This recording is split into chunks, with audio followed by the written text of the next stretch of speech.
Selon notre enquête, les blocages viendraient entre autres des coopératives agricoles.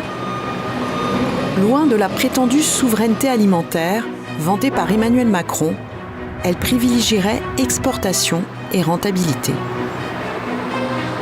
Visite à la deuxième coopérative de la région, la plus ancienne, créée en 1931. La difficulté, c'est de garder quand même une agriculture qui soit à la fois compétitive, une alimentation qui soit à la portée de tout le monde. Et imaginez que demain, on pourra nourrir toute la ville de La Rochelle avec juste des maraîchers qui sont autour. Je veux dire, c'est complètement utopique. Si à une époque, ça a été de nourrir, aujourd'hui, nous, c'est la rentabilité qui compte aussi. En fait, on est dans un jeu d'équilibre. C'est plus logique que ce soit nous qui exportions une partie de nos productions que ceux qui sont à l'intérieur de la France. Il vaut mieux qu'on soit à l'export, que c'est tout proche de nous, et puis ça part pas si loin, hein, parce que quand ça part au Maroc, en Algérie, enfin toute l'Afrique du Nord ou même l'Afrique de l'Ouest, hein, c'est pas si loin. Hein. Sur le volume de la COP, si on dit par exemple sur nos 380 000 tonnes de cette année là, 60%. 60%. Ouais. 60% environ, oui, c'est ça. 60% de la production de la coopérative est exportée via le port de La Rochelle. Depuis les années 50, elle contrôle tous les rouages du système. Conseiller et en même temps vendeur de pesticides, fongicides et insecticides, elle incite les exploitants à s'engager dans une culture intensive, qui, de la plantation des semences jusqu'à la vente, lui rapporte le plus de bénéfices. La difficulté qu'on a nous aujourd'hui, c'est d'avoir de nouvelles solutions de protection des plantes. On a besoin de protéger les plantes, on a besoin de désherber. Enfin, nous considérons qu'on a besoin de désherber parce qu'on n'est pas dans une logique de faire pousser des blés dans des mauvaises herbes. Ce qu'on fait, en fait, c'est on soigne les plantes et les pharmacies soignent les humains.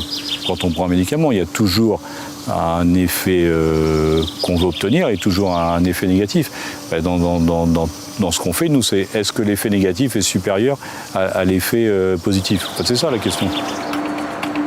Conséquence de cette production intensive de céréales, dans la plaine d'Aunis, des records de pollution d'air ont été atteints avec 41 molécules de pesticides retrouvées en 2021.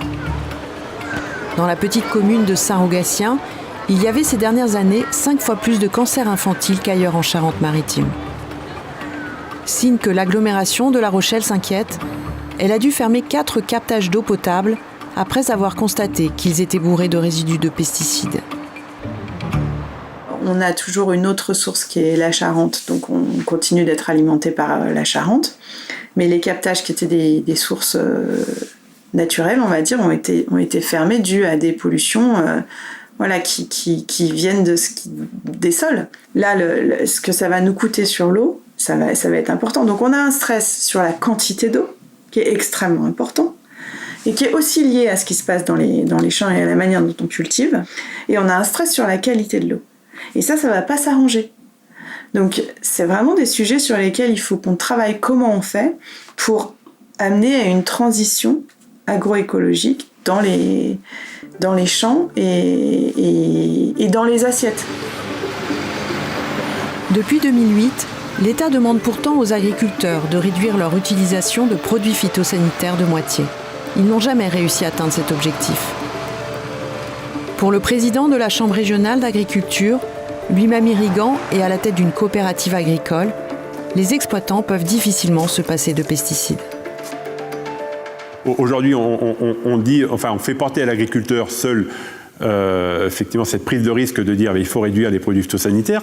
Il y a un impact sur la production parce qu'on n'a pas encore mis en place. Et un impact sur la santé publique. Oui, non mais d'accord. Oui, mais c'est pourquoi l'agriculteur, le risque qu'il prend sur sa production sur une année, sur un exercice, aujourd'hui, il se retrouve seul par rapport à ça. Quand on a la sécurisation de l'eau, c'est quand même beaucoup plus sûr.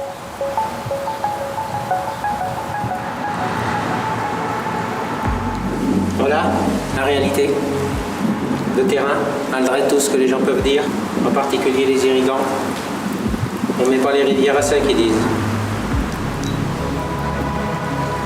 Ça vaut le coup de faire un constat d'huissier, là. D'après les services de l'État, le milieu est en bon état. Donc peut permettre les prélèvements pour l'irrigation. Le souci, c'est qu'on est en train d'assécher les rivières et puis faire crever les poissons.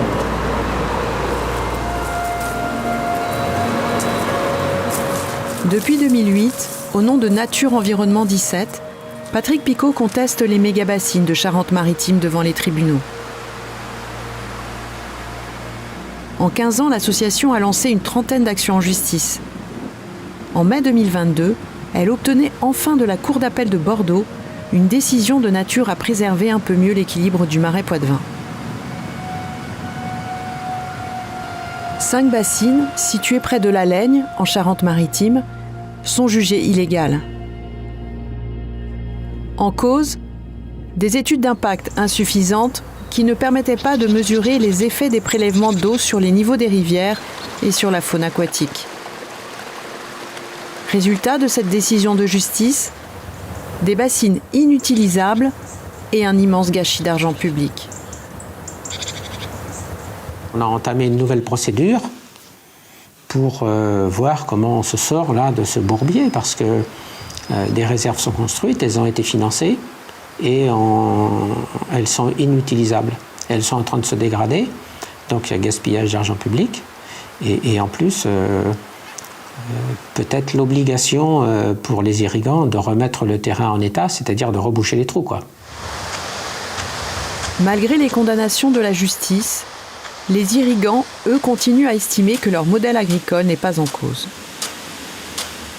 La justice est passée, donc l'État applique les décisions de justice, donc vous arrêtez de prendre dans les réserves, vous pompez dans la nappe. Donc on peut irriguer en reprenant dans la nappe l'été. En fait, on revient 15 ans en arrière. En clair, l'État fait peu de cas des décisions de ses tribunaux et continue à permettre un pompage excessif des nappes phréatiques l'été, en violation du Code de l'environnement.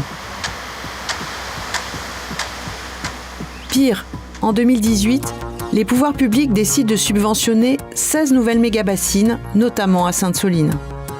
Officiellement, il s'agit d'un protocole pour une agriculture durable.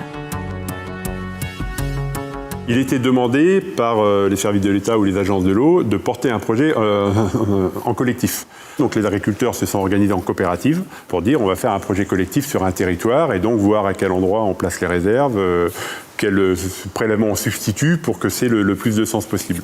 Et puis déjà les agences de l'eau disaient on veut bien vous accompagner ou vous aider, mais en contrepartie vous devez avoir des engagements.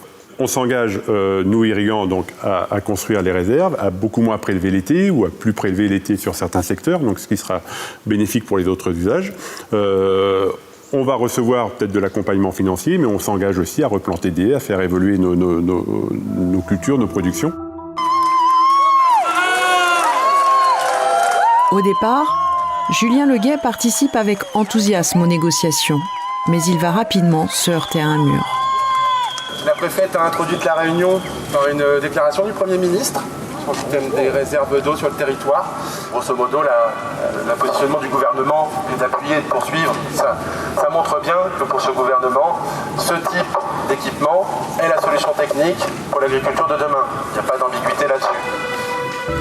Pire, les opposants aux bassines découvrent rapidement que les engagements environnementaux que la préfète fait miroiter sont un peu bidons. En échange de leurs 16 nouvelles méga-bassines, les irrigants devaient respecter un des 3 engagements suivants. Replanter des haies ou baisser leur utilisation de produits chimiques de moitié, déjà demandé par l'État depuis 10 ans, ou faire une rotation de culture, une obligation en réalité déjà exigée par l'Europe. Ça aurait pu être une démarche de progrès s'ils avaient dit on plante des haies et on réduit les pesticides et on travaille sur des rotations plus longues et on arrête le travail du sol. Si ça avait été des haies, ça aurait pu être... Mais c'est du ou. C'est-à-dire que vous plantez une haie autour de la bassine, vous avez le linéaire nécessaire pour avoir validé les engagements du protocole. Ça s'appelle du foutage de gueule. La mise en place d'un protocole, on y était d'abord allé dans une optique constructive. Et quand on a vu que les dés étaient pipés et qu'en fait on cherchait juste à essayer d'arroser ou d'habiller des décisions déjà prises autour d'une espèce de processus pseudo-démocratique, on a très vite dénoncé la méthode d'animation. On a dit un petit peu ce qu'on pensait de ces bassines et de ce protocole. Ça a été très mal pris par la préfète des Deux-Sèvres, qui a considéré qu'il y avait un comportement déloyal et que le collectif Bassine Non Merci ne devait plus siéger dans les instances de concertation. Fin 2018, sentant que le protocole va être signé sans eux, les opposants laissent éclater leur colère. Faut changer ce système agricole! Changer le projet! On est en train de tuer ça! Territoire! On doit pouvoir aller se baigner dedans! On doit pouvoir en boire! Il n'y a pas de raison que vous la confisquez cette eau! C'est vous qui n'êtes pas sérieux! C'est vous qui n'êtes pas sérieux! 5 ans après la signature de ce prétendu protocole d'agriculture durable, les irrigants rechignent encore à tenir leurs maigres engagements.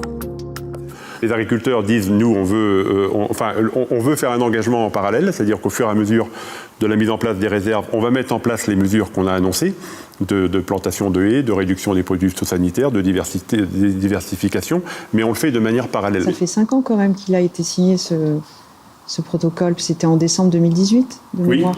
Oui, mais la réserve, la première, elle a démarré que l'an dernier. Donc c'est ça, c'est de dire on avance de pair. Les agriculteurs, et à juste titre, ils disent on met les réserves et au fur et à mesure, nous, on s'engage et puis au bout de 5 ans, on aura tout mis en place. Retrouvez la suite de cette enquête sur notre chaîne YouTube ou directement à la fin de cette vidéo, Off Investigation. C'est des documentaires que les chaînes n'osent plus produire. Grâce à vous, notre liberté éditoriale est totale. Vos dons nous permettent d'enquêter et de révéler en vidéo sur YouTube et à des millions d'internautes les coulisses d'un monde qui dérive trop souvent à l'abri des regards. Aidez-nous à déverrouiller l'information. Faites un don